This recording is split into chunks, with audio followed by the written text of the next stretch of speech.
বিনোদপুর নামের এক গ্রামে এক বুড়ি তার ছেলের বউ আর নাতির সাথে বাস করত।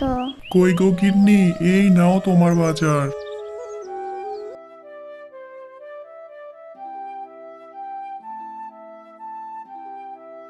খোকা, তুই বাজার থেকে চলে এসেছিস, আমার জন্য ড্রাগন ফল নিয়ে এসেছিস বাবা। মা, তোমার জন্য না 2 দিন আগে ড্রাগন ফল নিয়ে আসলাম, এর মধ্যেই শেষ করে দিয়েছো। ড্রাগন ফলের যেই দাম, রোজ রোজ কি ড্রাগন ফল নিয়ে আসা সম্ভব বলো তো? মা, সব সময় এত খাই খাই করেন কেন আপনি? আপনার ড্রাগন ফল কিনতে কিনতে আপনার ছেলে তো ফকির হয়ে গেল। এইদিকে আমার ছোট ছেলেটা, তাকে কিছু ভালো খাওয়াতেও পারে না। আপনার ড্রাগন ফল কিনতেই সব শেষ হয়ে যায়। আহা গিন্নি, মাকে ওইভাবে বলছো কেন? আচ্ছা মা, হাতে টাকা হলে তোমার জন্য আমি ড্রাগন ফল কিনে নিয়ে আসবো নি।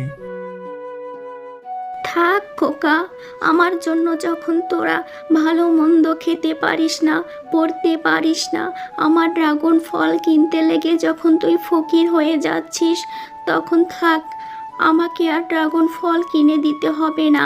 আর আমি এই বাড়িতে আর থাকবো না, আজকেই আমি এই বাড়ি থেকে চলে যাব। তোরা ভালো থাকিস। রাগ করে বুড়ি বাড়ি থেকে বের হয়ে চলে যায়।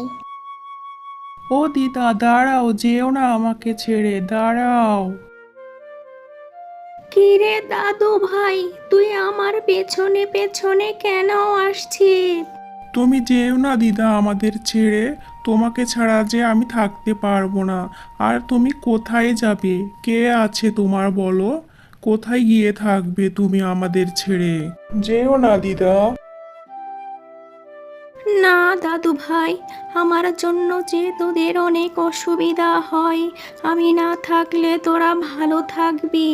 যা, তুই বাড়ি যা, আর মা বাবার সব কথা শুনে চলবি। বুড়ি কোনো কথা না শুনে সেখান থেকে চলে যায়।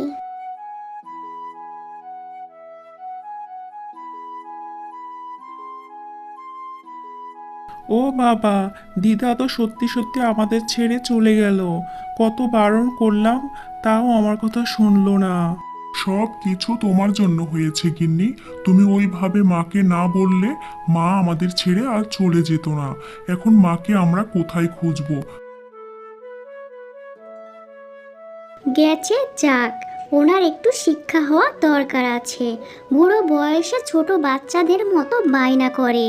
আমরা কি কোটিপতি নাকি যে রোজ রোজ ওনাকে দামি ফল কিনে নিয়ে এসে খাওয়াবো?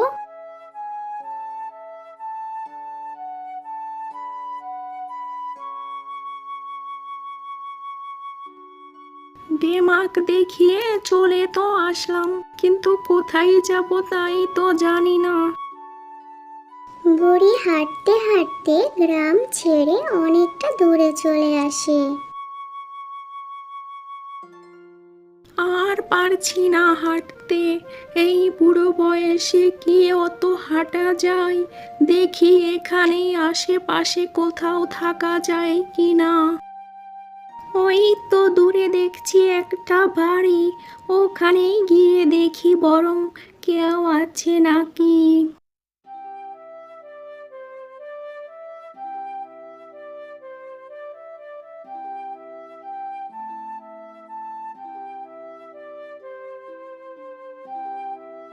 এইখানে তো কোনো মানুষকে দেখছি না, তাহলে মনে হয় এই বাড়িতে কেউ থাকে না।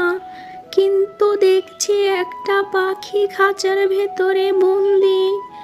এই পাখিটাকে কে এভাবে রেখে গেছে? না জানি পাখিটার কত কষ্ট হচ্ছে। পাখিটাকে আমি ছেড়ে দিই।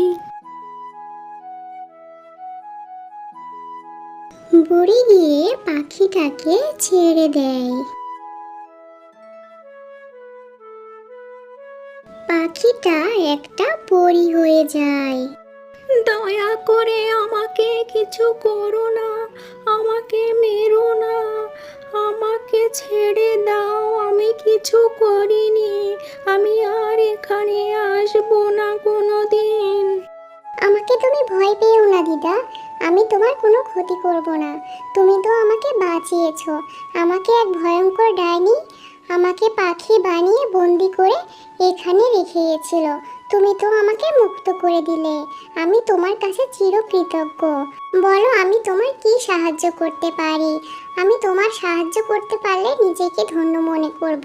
কিন্তু তুমি এই নির্জন জায়গাতে একা একা কি করছিলে দিদা? তখন বুড়ি পরীকে সবটা জানালো যে সে কেন এই জায়গাতে এসেছে। ড্রাগন ফল খেতে তুমি এত পছন্দ করো দিদা? আমারও ভীষণ ভালো লাগে ড্রাগন ফল, কিন্তু আমি তো তোমায় এত ড্রাগন ফল দিতে পারবো না। কিন্তু আমি তোমার ড্রাগন ফলের বীজ দিতে পারবো, যেগুলো লাগিয়ে তুমি ড্রাগন ফলের গাছ থেকে সারা জীবন ফল খেতে পারবে।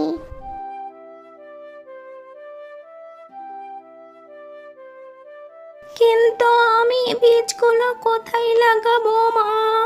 আমার তো জায়গা নেই। বীজগুলো তুমি এই বাড়ির উঠোনে লাগিও দিদা, আর খুব ভালো করে পরিচর্যা করো। দেখো খুব তাড়াতাড়ি ড্রাগন ফল ধরবে। এখন আমি আসি গো।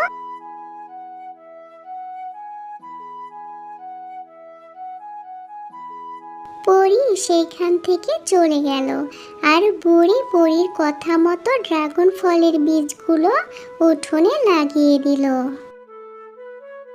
পরের দিন সকালে বুড়ি এসে দেখলো তার ড্রাগন ফলের বীজ থেকে গাছ বের হয়েছে। এক রাতে বীজ থেকে এত বড় বড় চারা বের হয়েছে। ওইদিকে বুড়ির ছেলে আর নাতি সারা গ্রাম বুড়িকে খুঁজে বেড়াচ্ছে। অনেক তো খুঁজলাম তোর দিদাকে, কোথাও তো পেলাম না। না জানি কোথায় গেছে, কি করছে। এখন কোথায় খুঁজবো বলতো?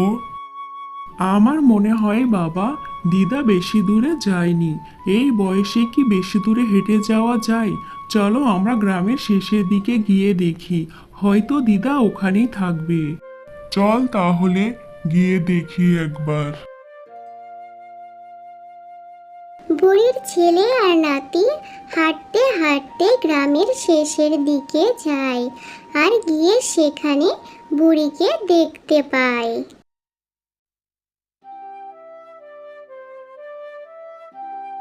দিদা তুমি এইখানে?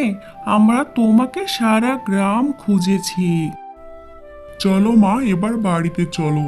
অনেক রাগ দেখিয়েছো, আর রাগ করে থেকো না। না রে খোকা, আমি এখন বাড়িতে যাব না, তোরা ফিরে যা। আমি এইখানে ড্রাগন ফলের চাষ করছি।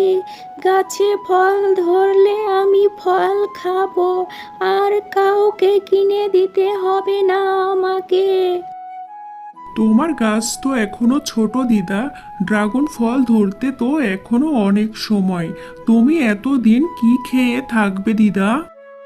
যতদিন না আমার কাছে ফল আসছে ততদিন দাদু ভাই তুই একটু কষ্ট করে বাড়ি থেকে আমার জন্য খাবার দিয়ে যাস, তাহলেই হবে। বুড়ি তার ছেলেদের সাথে গেল না, তার ছেলেরা একাই বাড়ি চলে গেল। পরের দিন সকালে বুড়ি তার ড্রাগন বাগানে এসে দেখলো ড্রাগন গাছগুলো বড় হয়ে ড্রাগন ফলে ভরে গেছে। এক রাতের ভেতরে গাছগুলো এত বড় আর ফলে ভরে গেছে। এই সব কিছু ওই পরীর জাদু বীজের জন্যই হয়েছে। এখন আমি যত খুশি তত ড্রাগন ফল খেতে পারবো। তখনই বুড়ির নাতি বুড়ির জন্য খাবার নিয়ে আসে।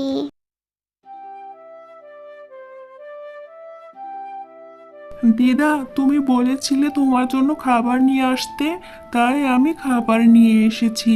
কিন্তু এটা আমি কি দেখছি দিদা? কালকেই তো দেখলাম তোমার ড্রাগন ফলের গাছগুলো কত ছোট ছোট, আর এক রাতের ভেতরে ড্রাগন ফল গাছ এত বড় হয়ে আবার ফলও ধরলো কিভাবে দিদা? সবই পরের জন্য রে দাদু ভাই।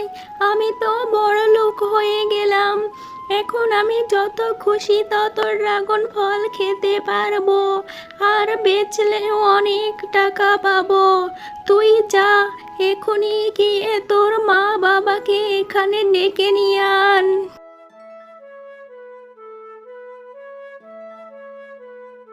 বুড়ির নাতি বাড়িতে গিয়ে তার মা বাবাকে ডেকে নিয়ে আসলো। মা, আপনি আমাকে দয়া করে ক্ষমা করে দিন। আমি আপনাকে অনেক খারাপ কথা শুনিয়েছি। আপনি আমার জন্য বাড়ি থেকে চলে এসেছেন। আপনি আমাকে মাফ করে দিন। আমি তোমাকে মাফ করে দিয়েছি বৌমা, সেজন্যই তো তোমাদের ডেকে পাঠিয়েছি। এখন থেকে খোকা, তোকে আর মানুষের কাজ করতে হবে না। তুই প্রতিদিন ড্রাগন ফল বাজারে গিয়ে বিক্রি করে আসবি, আর আমাদের কোনো অভাব থাকবে না। তারপর থেকে সবাই বুড়ির সাথেই থাকতো, আর বুড়ির ছেলে প্রতিদিন ড্রাগন ফল নিয়ে বাজারে বিক্রি করে আসতো আর অনেক টাকা পেত। আর এই দিকে বুড়ি ইচ্ছে মতো ড্রাগন ফল খেত তার নাতির সাথে।